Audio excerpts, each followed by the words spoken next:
U.S. persons with foreign bank accounts are required to file an annual report of foreign bank and financial accounts, commonly known as an FBAR or FBAR. Alexandru Bittner, a dual citizen of the United States and Romania, failed to report his interests in his foreign bank accounts on annual FBAR forms, as required by the Bank Secrecy Act of 1970. So the United States government fined him $10,000 for each unreported account each year from 2007 to 2011 for a grand total of $2.72 million. Ouch. You might say that Mr. Bittner was feeling a little foobar over his F-bars at this point.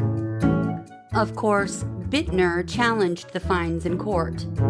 The district court held that a $10,000 maximum penalty attaches to each failure to file an annual F-bar, not to each account to be reported on the F-bar. So it reduced Bittner's fines to $50,000 total. The U.S. Court of Appeals for the Fifth Circuit reversed, holding that each account he failed to report indeed counted as a separate reporting violation. In this case, the court was asked, is a violation under the Bank Secrecy Act the failure to file an annual report of foreign bank and financial accounts, or is there a separate violation for each individual account that was not properly reported? Let's see what the court decided in the February 28, 2023 opinion of the court in Bittner v. United States.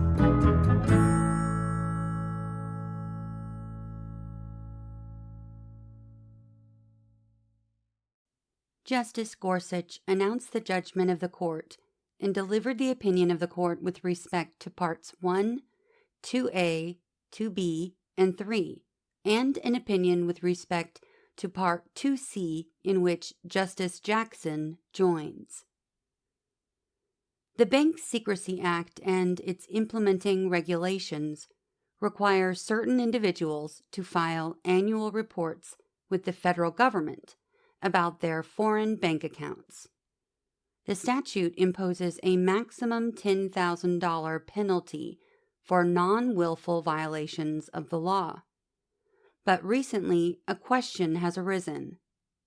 Does someone who fails to file a timely or accurate annual report commit a single violation subject to a single $10,000 penalty? Or does that person commit separate violations and incur separate $10,000 penalties for each account not properly recorded within a single report?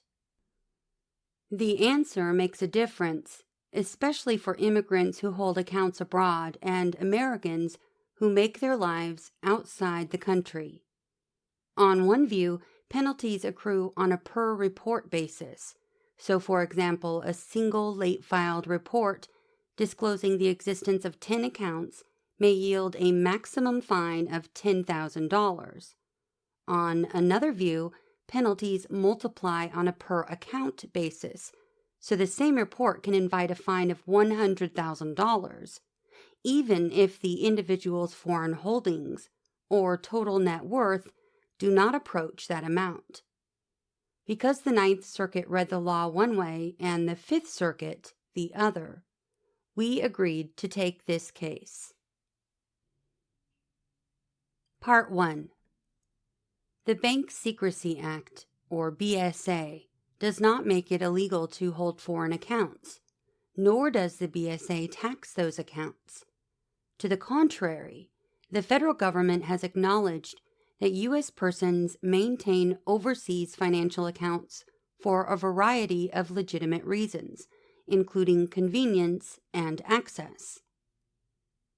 As relevant here, the BSA simply requires those who possess foreign accounts with an aggregate balance of more than $10,000 to file an annual report on a form known as an FBAR. the report of foreign bank and financial accounts. These reports are designed to help the government trace funds that may be used for illicit purposes and identify unreported income that may be subject to taxation separately under the terms of the Internal Revenue Code. The facts of the Ninth and Fifth Circuit cases help illuminate the particular question about the BSA now before us. The first dispute involved Jane Boyd, an American citizen who held 13 relevant accounts in the United Kingdom. The amounts in those accounts increased significantly after her father died in 2009, and she deposited her inheritance.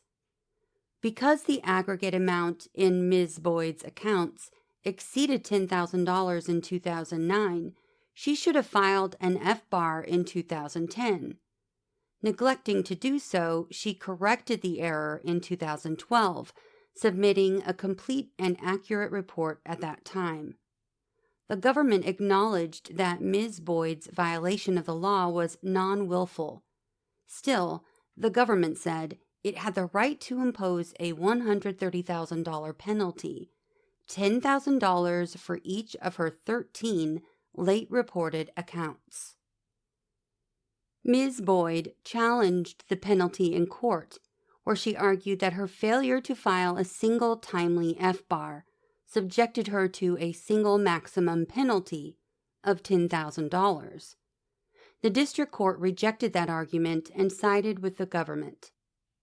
But in time, the Ninth Circuit vindicated Ms. Boyd's view, holding that the BSA authorizes only one non-willful penalty when an untimely but accurate F-bar is filed, no matter the number of accounts.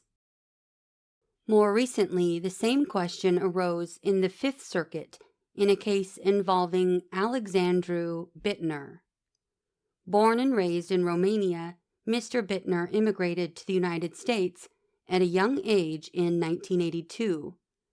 He worked first as a dishwasher and later as a plumber, and along the way became a naturalized citizen. After the fall of communism, Mr. Bittner returned to Romania in 1990, where he launched a successful business career.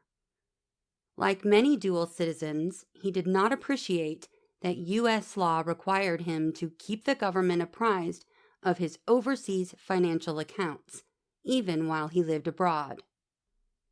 Shortly after returning to the United States in 2011, Mr. Bittner learned of his reporting obligations and engaged an accountant to help him prepare the required reports, covering 5 years from 2007 through 2011. But the story did not end there. The government identified a problem in the late-filed reports. While those reports provided details about Mr. Bittner's largest account, they neglected to address 25 or more other accounts over which he had signatory authority or in which he had a qualifying interest. After the government informed him of his deficiency, Mr. Bittner hired a new accountant who helped him file corrected F-bars for each year in question. Under governing regulations, filers with signatory authority over or qualifying interest in fewer than 25 accounts must provide details about each account, but individuals with 25 or more accounts need only check a box and disclose the total number of accounts. Instead of employing that expediency, however, Mr. Bittner and his new accountant volunteered details for each and every one of his accounts. 61 accounts in 2007, 51 in 2008, 53 in 2009 and 2010, and 54 in 2011. The question then turned to what penalty Mr. Bittner should pay. The government did not contest the accuracy of Mr. Bittner's new filings, nor did the government suggest that his previous errors were willful. But because the government took the view that non-willful penalties apply to each account not accurately or timely reported, and because Mr. Bittner's late filed reports for 2007 through 2011 collectively involved 272 accounts, the government thought a fine of $2.72 million was in order. Like Ms. Boyd before him, Mr. Bittner challenged his penalty in court, arguing that the BSA authorizes a maximum penalty for non-willful violations of $10,000 per report, not $10,000 per account. As he put it, an individual's failure to file 5 reports in a timely manner might invite a penalty of $50,000, but it cannot support a penalty running into the millions. The district court agreed with Mr. Bittner's reading of the law, but the Fifth Circuit upheld the government's assessment. Part 2. With those facts in mind, the question before us boils down to this: does the BSA's $10,000 penalty for non-willful violations accrue on a per-report or a per-account basis? Mr. Bittner urges us to agree with the Ninth Circuit and hold that the law authorizes a single $10,000 fine for each untimely or inaccurate report. The government defends the judgment of the Fifth Circuit and asks us to hold that a new $10,000 penalty attaches to each account not timely or accurately disclosed within a report. Section A. To resolve who has the better reading of the law, we begin with the terms of the most immediately relevant statutory provisions: 31 U.S.C. Section 5314 and Section 5321. The first delineates an individual's legal duties under the BSA. The second outlines the penalties that follow for failing to discharge those duties. Section 5314 provides that the Secretary of the Treasury shall require certain persons to keep records, file reports, or keep records and file reports when they make a transaction or maintain a relation with a foreign financial agency.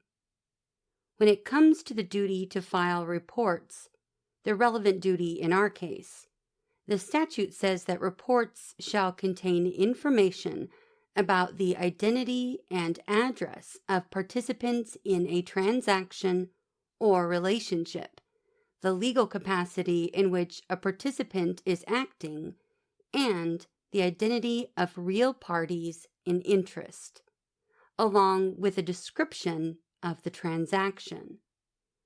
The law also directs the Secretary to prescribe the way and the extent to which reports must be filed. Immediately, one thing becomes clear. Section 5314 does not speak of accounts or their number. The word account does not even appear. Instead, the relevant legal duty is the duty to file reports. Of course, those reports must include various kinds of information about an individual's foreign transactions or relationships. But whether a report is filed late, whether a timely report contains one mistake about the address of the participants in a transaction, or whether a report includes multiple willful errors in its description of transactions, the duty to supply a compliant report is violated. Put another way, the statutory obligation is binary. Either one files a report in the way and to the extent the Secretary prescribes, or one does not. Multiple willful errors about specific accounts in a single report may confirm a violation of Section 5314, but even a single non-willful mistake is enough to pose a problem. One way or another, Section 5314 is violated. The only distinction the law draws between these cases concerns the appropriate penalty. That's where Section 5321 comes in. As a baseline, Section 5321A5 authorizes the Secretary to impose a civil penalty of up to $10,000 for any violation of Section 5314. Some call this the non-willful penalty provision, and here again, one thing is immediately apparent. The law still does not speak of accounts or their number. Instead, the statute pegs the quantity of non-willful penalties to the quantity of violations. And as we have seen, Section 5314 provides that a violation occurs when an individual fails to file a report consistent with the statute's commands. So multiple deficient reports may yield multiple $10,000 penalties, and even a seemingly simple deficiency in a single report may expose an individual to a $10,000 penalty. But in all cases, penalties for non-willful violations accrue on a per report, not a per account, basis. To be sure, the statute's penalty provisions do not stop there. Section 5321 goes on to say that if an individual willfully violates Section 5314, he may face a maximum penalty of $100,000.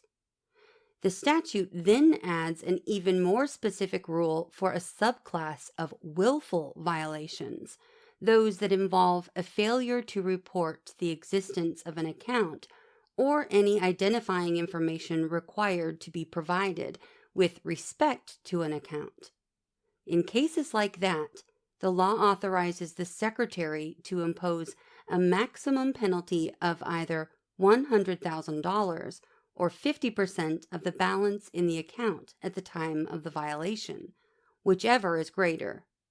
So here at last, the law does tailor penalties to accounts, but the statute does so only for a certain category of cases that involve willful violations, not for cases like ours that involve only non-willful violations. No surprise, the government seeks to turn this feature of the law to its advantage. Because Congress explicitly authorized per-account penalties for some willful violations, the government asks us to infer that Congress meant to do so for analogous non-willful violations as well. But in truth, this line of reasoning cuts against the government. When Congress includes particular language in one section of a statute, but omits it from a neighbor, we normally understand that difference in language to convey a difference in meaning. The government's interpretation defies this traditional rule of statutory construction. The government's problem repeats itself too. Section 5321A5B2 contains a reasonable cause exception. That exception allows an individual to escape a penalty, say for filing late, only if his violation was non-willful, due to reasonable cause, and the report he eventually files accurately reflects each and every account. All of which supplies further evidence that when Congress wished to tie sanctions to account-level information, it knew exactly how to do so. Congress said that penalties for certain willful violations may be measured on a per-account basis. Congress said that a person may invoke the reasonable cause exception only on a showing of per-account accuracy. But the one thing Congress did not say is that the government may impose non-willful penalties on a per-account basis. Conspicuously, the one place in the statute where the government needs per account language to appear is the one place it does not. In the end, the government's per account theory faces not just a single expressio unius challenge, but two. The dissent founders on the same shoals. It suggests that the pattern of account-specific language in the willful penalty provision and the reasonable cause exception connotes that the non-willful penalty provision must operate on a per-account basis. But again, just because two provisions in the law are similar does not mean we may ignore differences found in a third. Seeking a way around the problem, the dissent points to the fact that even a single qualifying foreign bank account triggers the duty to file a report, and the fact that a compliant report must contain a list of information about bank addresses and the like. These features of the law, the dissent says, underscore that non-willful violations accrue per account. But that simply does not follow.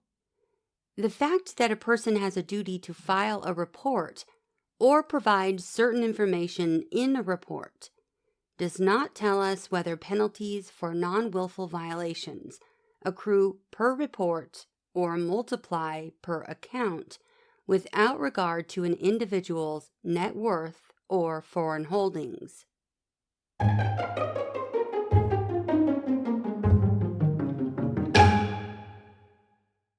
We've come to the end of part 1 of this opinion, but don't worry, the next episode will pick up right where we left off.